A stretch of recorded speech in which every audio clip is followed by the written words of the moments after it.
Halo, perkenalkan saya Gita Octavia dengan NIM 250501010224. Pada kesempatan ini, saya akan mempresentasikan kerangka penelitian yang berjudul Fenomena Cyberbullying dan Doxing di Media Sosial sebagai Ancaman Terhadap Etika Kemanusiaan. Topik ini saya pilih karena cyberbullying dan doxing semakin sering terjadi di media sosial dan memberikan dampak yang serius bagi kehidupan masyarakat. Media sosial saat ini telah menjadi bagian yang tidak terpisahkan dari kehidupan sehari-hari. Melalui media sosial, masyarakat dapat berkomunikasi, berbagi informasi, dan membangun relasi dengan sangat mudah. Namun, di balik berbagai manfaat tersebut, muncul berbagai permasalahan baru. Salah satunya adalah cyberbullying dan doxing.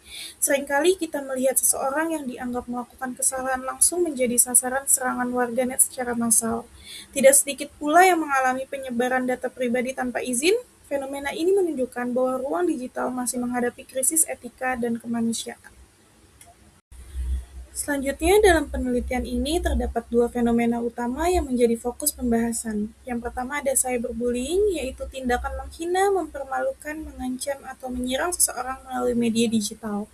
Yang kedua adalah doxing, yaitu tindakan menyebarkan informasi pribadi seseorang tanpa izin seperti alamat rumah, nomor telepon, tempat kerja, atau identitas lainnya. Dampak dari kedua tindakan ini sangat serius. Korban dapat mengalami trauma psikologis, kehilangan rasa aman, kerusakan reputasi, bahkan terganggunya kehidupan sosial dan profesional mereka. Selanjutnya, relevansi cyberbullying dan doxing dalam nilai Pancasila. Fenomena cyberbullying dan doxing memiliki keterkaitan yang sangat erat dengan nilai-nilai Pancasila, khususnya sila kedua yaitu kemanusiaan yang adil dan beradab. Sila ini mengajarkan bahwa setiap manusia harus diperlakukan secara adil, dihormati martabatnya, dan dijunjung hak-haknya sebagai sesama manusia. Ketika seseorang dihina, direndahkan, atau data pribadinya disebarkan tanpa izin, maka tindakan tersebut jelas bertentangan dengan nilai kemanusiaan yang terkandung dalam Pancasila. Oleh karena itu, cyberbullying dan doxing dapat dipandang sebagai bentuk pelanggaran terhadap nilai keberadaban dalam kehidupan digital. Selanjutnya ada urgensi penelitian. Penelitian ini penting dilakukan karena perilaku toksik di media sosial masih sangat tinggi. Banyak korban cyberbullying mengalami tekanan mental, kehilangan kepercayaan diri, hingga gangguan kesehatan psikologis. Yang menjadi perhatian adalah dampak tersebut tidak hanya terjadi di dunia maya, tetapi juga berpengaruh terhadap kehidupan nyata korban. Melalui penelitian ini, saya ingin memahami mengapa nilai kemanusiaan yang seharusnya dijunjung tinggi justru sering diabaikan ketika masyarakat berinteraksi di ruang digital. Selanjutnya ada analisis permasalahan. Terdapat beberapa faktor yang menyebabkan maraknya cyberbullying dan doxing. Yang pertama, anonimitas di internet membuat sebagian pengguna merasa bebas melakukan tindakan yang tidak akan mereka lakukan di dunia nyata. Yang kedua, rendahnya literasi digital menyebabkan banyak orang belum memahami etika bermedia sosial.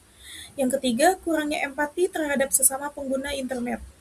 Nah, selain itu, budaya ikut-ikutan dalam penghakiman massal juga memperparah situasi. Akibatnya, ruang digital menjadi tempat yang tidak aman dan berpotensi melanggar nilai-nilai kemanusiaan.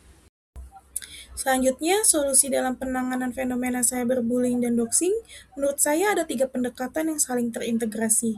Yang pertama, ada pendekatan edukatif melalui literasi digital berbasis Pancasila agar masyarakat memiliki empati dan tanggung jawab dalam bermedia sosial.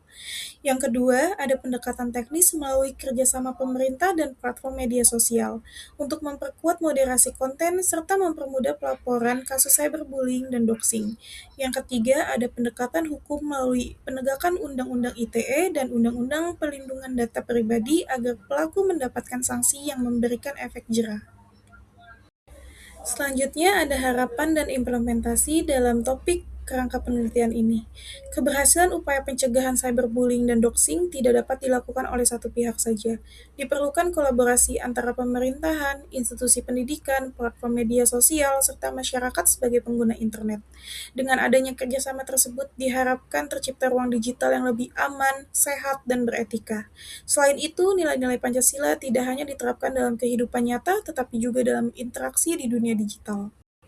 Kesimpulan dari topik kerangka penelitian ini, bahwa cyberbullying dan doxing merupakan ancaman nyata yang semakin berkembang di era digital.